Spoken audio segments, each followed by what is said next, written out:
It was a long journey, but after a night of drama and a 13-year wait, Radovan Karadžić was in The Hague.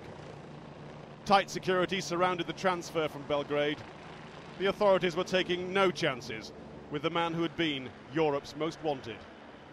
I can confirm that after 13 years of evading justice, Radovan Karadžić has been transferred into the custody of the tribunal. He arrived in the detention unit of the tribunal shortly before 8 o'clock this morning. The tribunal will ensure his well-being and right to fair trial as much as possible and in accordance with the highest international standards. The helicopters had flown in from Rotterdam airport after a plane had taken him from Belgrade. The long goodbye had begun in the dead of night in a capital which had been the scene of predictable political theatre just a few hours before. The flames of Serb nationalism die hard.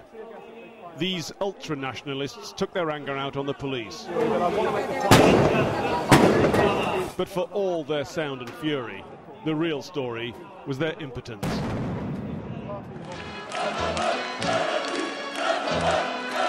The violence followed a rally held to protest against Radovan Karadžić's arrest.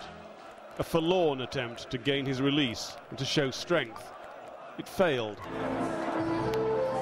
Once the Radical Party could put 100,000 on the streets, there were at best 15,000. Most of Serbia is tired of the politics of the street. Where once there was a raging torrent of a river of Serb nationalism, now there's just a stream. Yes, it's still raging, and they believe that the Serbian government are traitors for delivering Radovan Karadžić. But the government is determined that the new Serbia is a country which lives under the rule of law. The ultras were waiting for kick-off, but violence would be returned. A few Radical Party stewards tried to stop the ultras. They want to be seen as a credible opposition, not the party of chaos. But for the ultras, who are also football hooligans, violence is the point of politics. The government here will be appalled at these pictures, coming at a time when they want to prove this is a new Serbia. One way of doing that is the arrest of Karadžić and his transfer to The Hague. The overnight rioting changed nothing. Tim Marshall, Sky News, Belgrade.